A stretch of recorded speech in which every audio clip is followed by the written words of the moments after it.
Hello, ladies and gentlemen. Welcome to another deep thoughts. Oh, I was like putting my glove on, and I apologize for the unprofessionalness of my uh, videos, but if I waited until I could do things professionally, I'd never do them. So I'm sorry. Apologize in advance. I know on the street, I got a comment the other day. Uh, and from a listener who said, I can't hardly understand you, can't hardly hear you, it's too noisy, and I'm sorry, and I agree. But it's rare that I have a quiet moment. Here you have a car going by. It's rare that I have a quiet moment at home to do this, the time to do it. And so,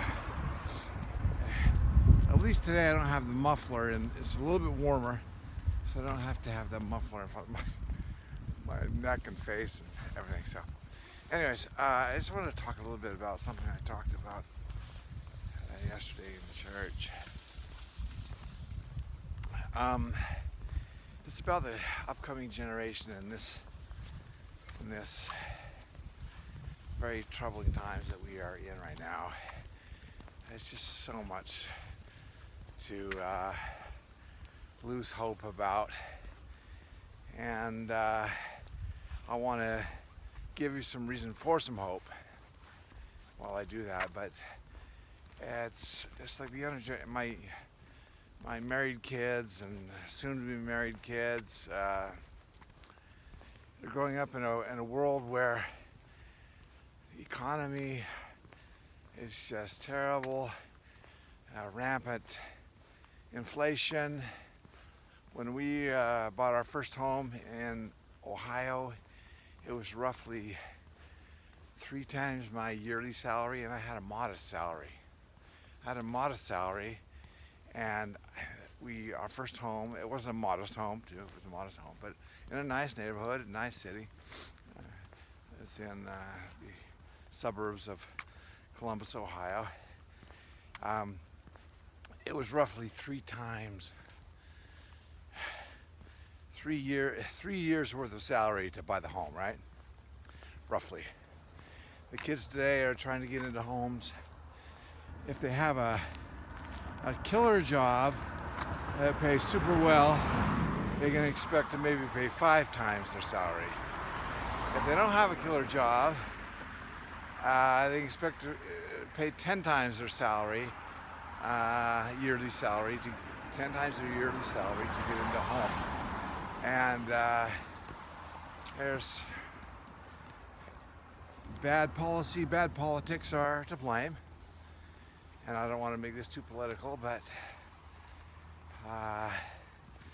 inflation is the hidden tax, and inflation comes about by too many dollars chasing too few goods, and you start printing money, and it deflates the value of all the dollars that are in circulation, right? It's the hidden tax. So, our tax rate's low, you could argue, but we're spending like a drunken sailor, and it's wreaking havoc on our money supply. And here's the thing that I saw who's the guy, Kiyosaki, the guy that wrote with Donald Trump that book about investment or something, but he's kind of an investment guru, and he's basically saying there's no reason to save your money. And he's kind of,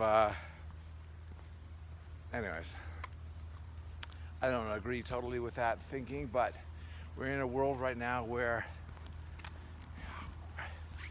our kids, what incentive do they have to save money? The money they save is sitting in a bank or in a mutual fund somewhere, is not keeping up with inflation. So it's losing value.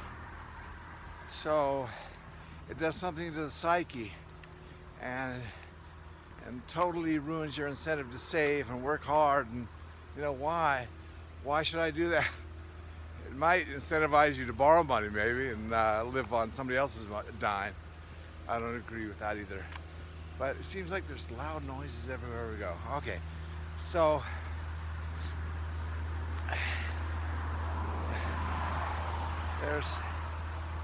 it's a tough time for our young people.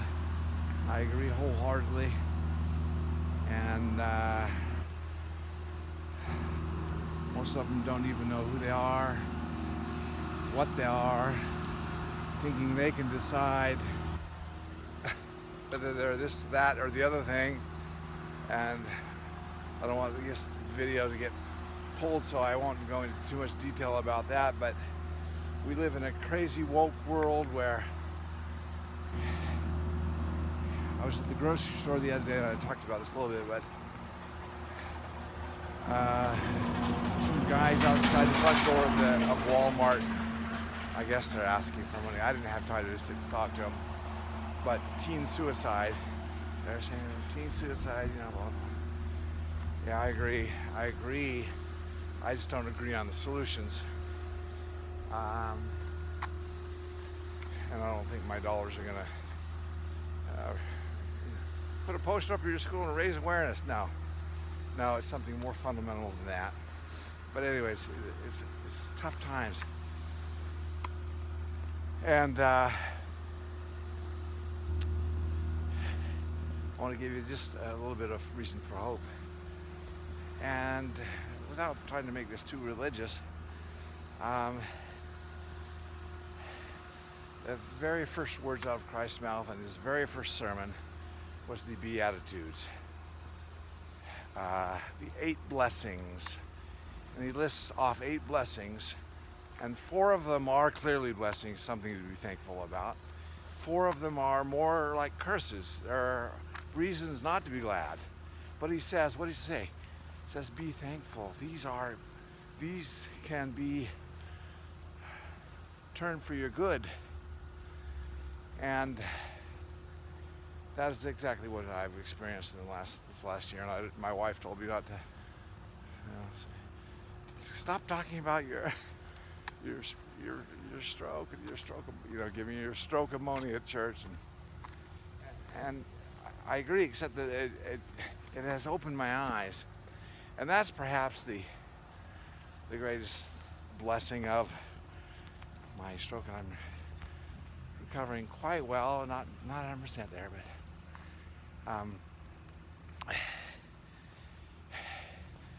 where was I going with that? Yeah, the greatest blessing is how it's opened my eyes. Opened my eyes to what? Opened my eyes to the blessings all around us, the blessings of life, the blessings of food, shelter, clothing, just the simple things in life. The blessings of good friends, the blessings of being thankful.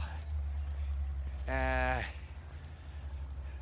that's why the first teaching out of Christ's mouth was, be thankful.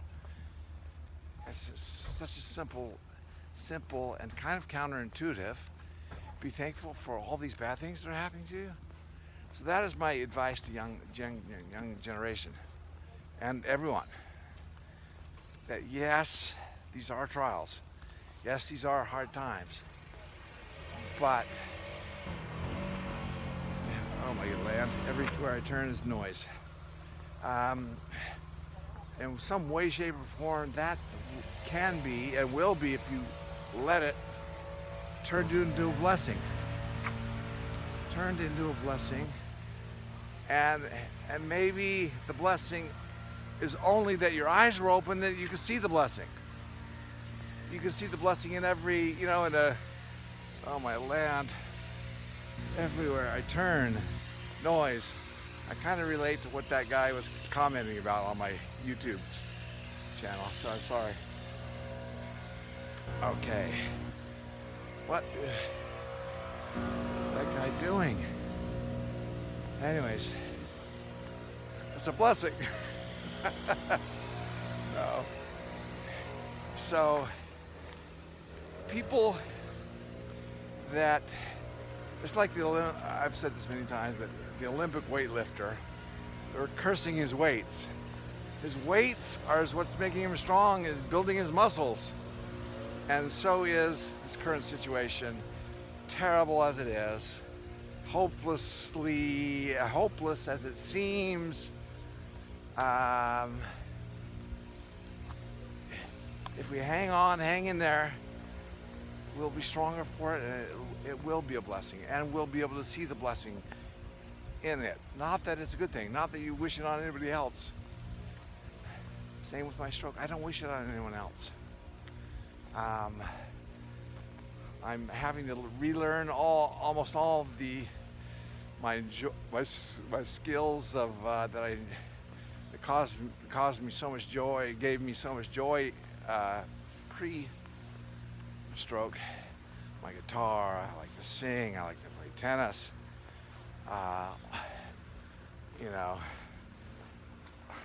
everything I'm having to kind of relearn. I'm starting, not from scratch, but you know, it's like relearning everything. And I can still enjoy it. I'm not as good as I used to be, but I can enjoy it just as much, right? And I can enjoy the trash talking when I go play. I have several friends my own age, and we go out and play tennis, and we like to trash talk each other. When I jump for a lob, he says, "Oh, what? 3 inches vertical leap? Wow!" You know. So, anyways, and I hope this makes you think, or at least gets you to hang in a little bit longer. Things are going to get better. Maybe they get worse before they get better, but you know, it's all for our good in some way, shape, or form, or it can be. And that's my message, and I don't want to, you know, beat a dead horse with that, but think about that. It's all a blessing. So just try to live every day with a thankful heart and notice the blessing in, you know, a rainbow, you know, a rain, snow, you know, the wind. It's all good. It's all good. Yeah, it's like the Olympic weightlifter who's tempted to curse his own weights. No, those weights are making him stronger. So they are a blessing to him, and he's got to see them as that. And so, like these hills in Bountiful that I have to climb up and working my legs, making my legs stronger, it's a blessing. So anyways, that is my first deep thoughts for today, and I hope you enjoyed it. Bye-bye.